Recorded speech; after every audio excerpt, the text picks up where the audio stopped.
Peace. This is a meat and potato sorcery production starring myself, the Water Alchemist, and today's topic for the occult family is spiritual warnings. Usually before you meet your demise, either yourself or if it concerns a family member, you will get a warning from the spirit realm.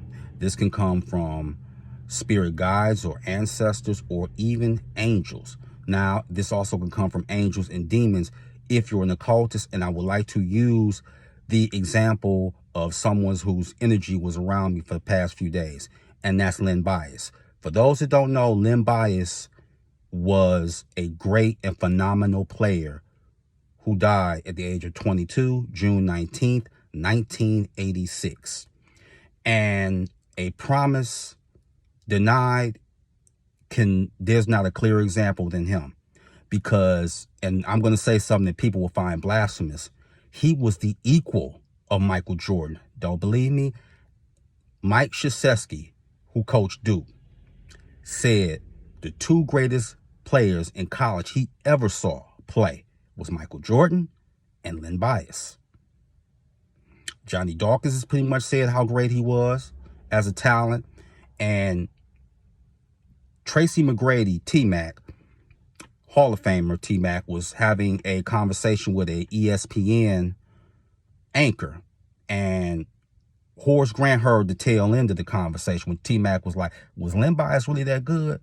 And Horace Grant came and said he was a bad, and you can fill in the blanks. And T-Mac was like, but you played with Michael Jordan. He said, like I said.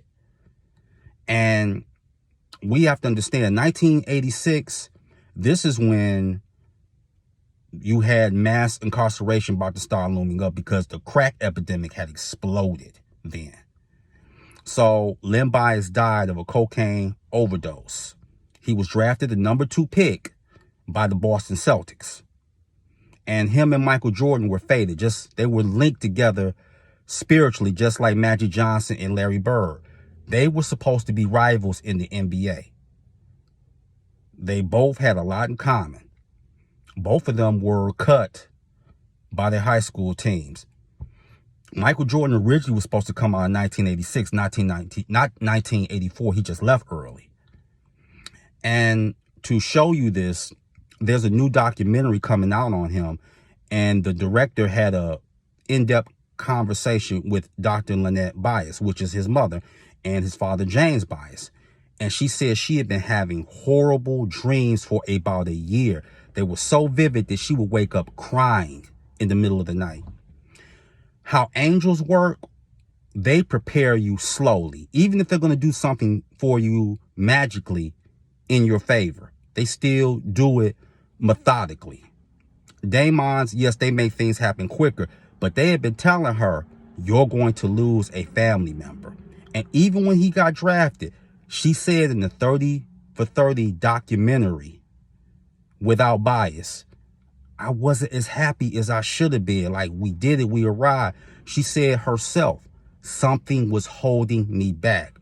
But I think the most prophetic thing was when his father had said, he told his son to be careful when he was leaving to get in his car. And for a split second, he looked and he stared, and that car had turned into a hearse.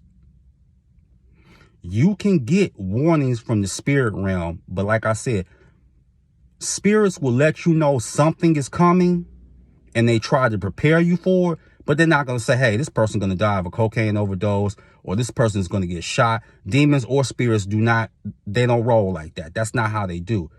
They'll prepare you, and demons, some of them, they'll talk in riddles like, treasure the one you love right now. And then you have to figure that out. This woman, Dr. Bias, was tapped into an occult energy that her herself did not understand, nor did the father, because they're both devout Christians. And like I said, in the 80s, there wasn't a whole lot of occult literature out. Like right now, in the modern paradigm, it's saturated with it. But if you ever wanted an example of when parents tell you, hey, sometimes one mistake can cost you your whole life, look no further than Len Bias that died at the age of 22. His heart basically exploded in his chest. And look at it like this. Let's say he would have lived. Would he want some championships? Potentially been a Hall of Famer? I would like to believe so. But that was a drug draft he was involved in, because he wasn't the only one that was dibbling and dabbling with drugs. You had Roy Tarpley, and it's alleged that he was doing drugs since he was playing for Cooley High School in Detroit, Michigan. And he got an NBA lifetime banishment. William Bedford came out in that 1986 draft. Banned drugs. Chris Washburn, banned drugs. So I would have liked to believe that, but there's a possibility that Len Bias, had he lived, he may have gotten a lifetime ban. And that would have been incredibly disappointing. And then you got to look at it like, when everything was said and both the parents felt something, even the father was like, the day before, I couldn't sleep. And even his mother has said there was this bright light that shined, and she finally caught on that her son was gone. And the spirit told her, this has already been decided.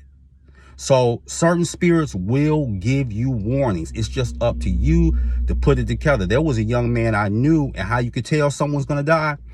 This young man I knew because I knew his family. It's like when we saw each other, for some reason, something just seemed off about him. And the spirit told me, he doesn't belong here. And I didn't even understand at that time. But the next time I came and saw that family again, a week after I was there, he had got killed. So pay attention, heed the signs when you get spiritual warnings. And also, if you want to work to ease the pain of what may be happening with your family, and because the death of a loved one can tear a home apart, you can work with the angel Hariel. So it's just something to think about. Be careful in this life and respect the signs and the synchronicities. So with that, that is your meat and potato sorcery for the day. I am the Water Alchemist. Be water, my friends. Peace.